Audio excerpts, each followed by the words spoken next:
नमस्कार। कभी ये सोचा है कि कोई इंसान जिसे बिजली के बारे में शायद कुछ भी पता ना हो, वो सिर्फ 1 साल के अंदर एक प्रोफेशनल इलेक्ट्रिशियन कैसे बन जाता है? आज हम इसी कमाल के सफर का पूरा ब्लूप्रिंट देखने वाले हैं। देखिए, ये सिर्फ एक नौकरी सीखना नहीं है, ये तो एक पूरा ट्रांसफॉर्मेशन है।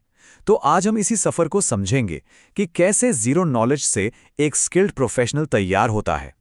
इस सफर को हम 5 हिस्सों में देखेंगे। सबसे पहले पूरे साल का ब्लूप्रिंट समझेंगे, फिर सुरक्षा की मजबूत नींव के बारे में जानेंगे, उसके बाद बिजली की इस अदृश्य शक्ति को डिकोड करेंगे, फिर देखेंगे कि कैसे ये ज्ञान तारों से दीवारों तक पहुंचता है, और आखिर में ये भी जानेंगे कि हमारे रोजमर्रा के अप्लायंसेस को पावर कैसे मिलती है। तो चलिए शुरुआत करते हैं ब्लूप्रिंट से। देखिए, पूरे साल की ट्रेनिंग को ना 12 अलग-अलग मॉड्यूल में बांटा गया है। और ये स्ट्रक्चर बहुत जरूरी है, क्योंकि इससे ये पक्का होता है कि हर स्किल पिछली सीखी हुई स्किल पर ही बने, ताकि एक मजबूत बुनियाद तैयार हो सके। इस टेबल को देखिए, एक बात तो बिल्कुल साफ है, प्रैक्टिकल्स पर कितना ज्यादा जोर दिया गया है। अकेले वायरिंग प्रैक्टिस और इंस्टॉलेशन पर ही 225 घंटे।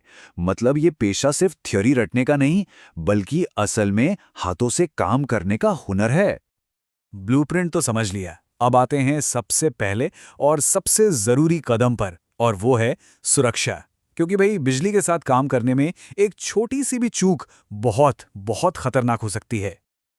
ये सिर्फ नियम नहीं है, ये तो जिंदगी बचाने वाले स्किल्स हैं। सोचकर देखिए, एक लाइव वायर पर काम करते हुए सही पर्सनल प्रोटेक्टिव इक्विपमेंट यानी पीपीई पहनना, या किसी इमरजेंसी में फर्स्ट एड देना, ये वो हुनर हैं जो एक इलेक्ट्रिशियन को हर दिन हर पल सेफ रखते हैं।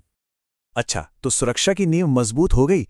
अब बारी है उस अदृश्य शक्ति के राज खोलने की जो हमारी पूरी दुनिया चलाती है। चलिए, बिजली के फंडामेंटल लॉज को समझते हैं।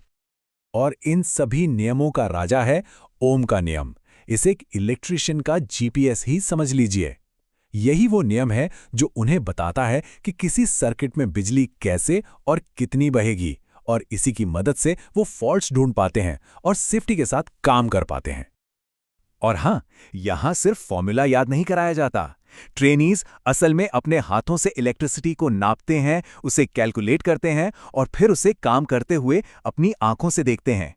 यही वो पल होता है जब थियरी हकीकत में बदल जाती है। और सिलेबस का ये लर्निंग आउटकम, मतलब सीखने का नतीजा, सब कुछ कह देता है। यहां जो सबसे जरूरी शब्द है वो है वेरीफाई करना, यानी सत्यापित करना।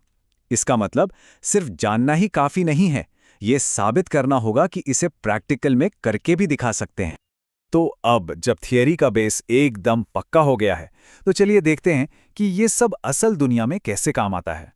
ये वो स्टेज है जहां ट्रेनीज तारों को दीवारों के अंदर की फंक्शनल वायरिंग में बदल देते हैं।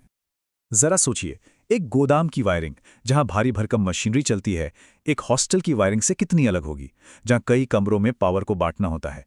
ट्रेनीज को ऐसे ही अलग अलग सिनेरियोज के लिए तैयार किया जाता है, ताकि वो हर चैलेंज के लिए रेडी रहें। और एक बात साफ है, यहां कोई शॉर्टकट नहीं चलता। हर एक जोड़, हर एक कनेक्शन को नेशनल इलेक्ट्रिकल कोड जैसे कड़े सुरक्षा मानकों पर खरा उतरना ही पड़ता है। ये सिर्फ काम चलाने के लिए नहीं, बल्कि काम को सही और सबसे जरूरी सुरक्षित तरीके से करने के बारे में है। अर्थिंग का सही तरीका चुनना, ये एक इलेक्ट्रिशियन के सबसे जरूरी फैसलों में से एक होता है। पाइप अर्थिंग इस्तेमाल करें या प्लेट अर्थिंग, ये फैसला जमीन की नमी और बिजली के लोड जैसी चीजों पर डिपेंड करता है। एक गलत चुनाव जानलेवा तक हो सकता है, और ये कोर्स उन्हें सिखाता है कि सही चुनाव कैसे करना है। अब आते हैं ट्रेनिंग के उस हिस्से पर जो सीधा हमारी जिंदगी से जुड़ता है। यहाँ ट्रेनीज उन चीजों को ठीक करना सीखते हैं जो हम सब अपनी रोज की जिंदगी में इस्तेमाल करते हैं। देखिए, ये सिर्फ पुराने और नए इंस्ट्रूमेंट्स के बारे में नहीं है। ये बिजली को मापने के फंडामेंटल प्रिंसिपल्स को समझने के बारे में है, चाहे वो सुई वाले पुराने एनालॉग मीटर पर हो या फिर आज के डिजिटल स्मार्ट मीटर पर। यही स्किल उन्हें फ्यूचर प्रूफ बनाती है। घर का गीजर खराब हो गया या मिक्सर नहीं चल रहा, इस कोर्स के बाद एक ट्रेनी इन आम सी लगने वाली प्रॉब्लम्स को आसानी से ठीक कर सकता है। ये वो स्किल है जो पहले दिन से ही काम आने लगती है। और आखिर में हम पहुंचते हैं कोर्स के शिखर पर, ट्रांसफॉर्मर। ये वो डिवाइस है जहां मैग्नेटिज्म, एसी सर्किट्स और पावर सिस्टम्स, यानी अब तक सीखी हुई हर चीज एक साथ आकर मिलती है। ये एक तरह से फाइनल टेस्ट होता है। 840 घंटे, ये सिर्फ एक नंबर नहीं है, ये इस बात का सबूत है कि इस कोर्स में कितनी मेहनत, कितनी लगन और कितना प्रैक्टिकल एक्सपीरियंस शामिल है। यही वो चीज़ है जो एक नौसिखिए को एक प्रोफेशनल में बदल देती है।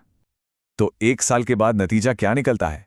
एक पूरी तरह से केपेबल प्रोफेशनल जो सेफ्टी के साथ और असरदार तरीके से काम कर सकता है। ये वो स्किल्स हैं जिनकी इंडस्ट्री को हमेशा तलाश रहती है। तो अब सवाल ये उठता है कि जब पहले साल की नींव ही इतनी मजबूत है, तो सोचिए दूसरे साल में उन्हें क्या सिखाया जाता होगा। वो है स्पेशलाइजेशन और मास्टरी की तरफ अगला कदम। हमारे साथ इस सफर को समझने के लिए जुड़ने का शुक्रिया।